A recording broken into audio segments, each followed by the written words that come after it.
Hello friends, welcome or welcome back to my channel. I'm CS Jaspreet. I hope that you all are doing well and you're preparing for your CS exams. Exactly 7 days to go. आज है 13th, so 14, 15, 16, 17, 18, 19, 20. Exactly 7 days to go. और ये एक नई series है जिसमें हमें हर दिन आपको दिन के हिसाब से टिप्स दूंगी. तो आज 7 days to go, आज के लिए 7 टिप्स. अगर आपको ये सीरीज पसंद आती है तो वीडियो को लाइक करना, चैनल को सब्सक्राइब करना और अपने फ्रेंड्स के साथ से शेयर करना. So 7 days left. What are the 7 tips? First, keep highlighting important topics while revising. जब आप रिवाइज कर रहे हो ये सबसे एसेंशियल चीज होती है कि जितने भी इंपॉर्टेंट टॉपिक्स आपके आंखों के सामने आ रहे हैं, not just important topics but keywords, important concepts, section numbers, जो तुम्हें लगता है कि यार ये एक दिन पहले पढ़ के जाने की जरूरत है, वो साथ साथ में आपने हाईलाइट करते रहना है. तभी तो फायदा होगा. तभी तो एक दिन पहले ये सारी चीजें आप पढ़ के जाओगे. तो रिवाइज करते करते आपने इन्हें हाईलाइट करते रहना है. Number 2, keep solving unique questions while going through practical subjects. कभी भी प्रैक्टिकल सब्जेक्ट्स को 100% ओरली नहीं करना चाहिए. It is not at all beneficial. लेकिन सारे क्वेश्चंस तो हम सॉल्व भी नहीं कर सकते. तो यूनिक क्वेश्चंस को सॉल्व करते रहो. यूनिक प्लस व्हाट आई से, जिसमें बहुत सारे कॉन्सेप्ट्स होते हैं, मल्टीपल कॉन्सेप्ट्स जो क्वेश्चन कवर करते हैं, उन्हें साथ साथ में सॉल्व करते रहो ताकि बाद में आसानी रहे और प्रैक्टिकल पेपर में आपका कॉन्फिडेंस बना रहे. कभी भी क्वेश्चंस को ऊपर ऊपर से देख के मत जाया करो. कुछ ना कुछ सॉल्व जरूर करना चाहिए. Third tip, embrace your confidence. देखो ये टाइम अब कॉन्फिडेंस डगमगाने का नहीं है. ये टाइम है बिल्कुल कॉन्फिडेंट होने का, ये सोचने का कि yes I have chose this profession, you know I have chosen CS profession, so I will do it. This is the time when you need to embrace your confidence. You know भले आपने सी set clear किया है या executive clear करके professional में आए हो, confidence जो है वो हमेशा जिंदाबाद रहना चाहिए. क्योंकि देखो एक सच्ची बात मैं बोलती हूँ, एक बच्चा जो थोड़ा कम पढ़ के गया, कई बार वो क्लियर कर जाता है और वो बच्चा नहीं क्लियर कर पाता जो बहुत ज्यादा पढ़ रहा था.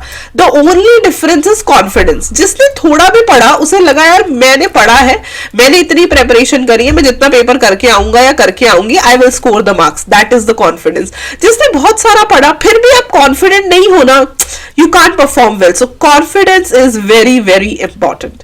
Fourth tip, keep doing writing practice. देखो ये टाइम पे अगर आप अपने माइंड को डिस्ट्रैक्शन से बचाना चाहते हो, आप चाहते हो कि मेरा माइंड डाइवर्ट ना हो, तो खूब सारी राइटिंग प्रैक्टिस जो है वो साइड बाय साइड करते रहो. Writing practice is very very important. Writing practice से क्या होता है, एक तो देखो मन पढ़ाई में लगा रहता है, आप बोर फील नहीं करते हो क्योंकि रिवीजन या थ्योरी पढ़ते पढ़ते बच्चे परेशान हो जाते हैं.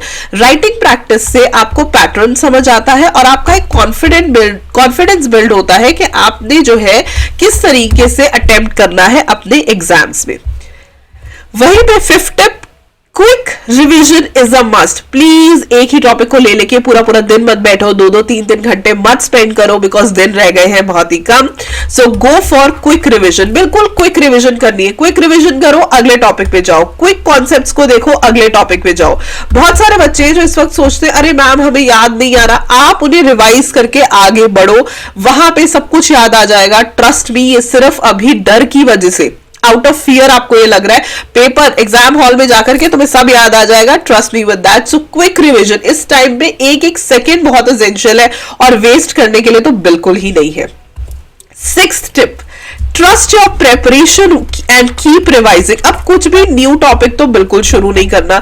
जो प्रिपेयर कर लिया उस पर ट्रस्ट रखो, उस पर भरोसा रखो और जो जो भी कर लिया उसको रिवाइज करते रहो. कोई कितना भी इंपॉर्टेंट बोले ये तो करना ही है, ये तो करना. अब आपने कुछ नहीं करना बिकॉज अब दिन नहीं रह गए बिल्कुल भी. अब आपने सिर्फ और सिर्फ रिवीजन पे फोकस करना है कि मुझे इस चीज को रिवाइज करना है and that is a must. And the last tip and a very important tip, आज से ही अफर्म करना शुरू करो आई कैन डू इट और I can pass CS exams. Right, you have to you know affirm yourself. I am sorry, you have to affirm yourself. You know affirmations जो है या affirm करने का मतलब क्या होता है, एफर्मेशंस आपको और ज्यादा कॉन्फिडेंट करते हैं और कहीं ना कहीं आपके सबकॉन्शियस माइंड में ये बात फिट कर देते हैं कि yes I can do it, yes I can do it. और ये आपने हमेशा रिपीट करना है और जब भी ऐसे डिमोटिवेटेड लगे then again repeated I can do it, I can do it and yes you will perform well. Right, thank you very much. 7 days left, 7 tips हर दिन में आऊंगी.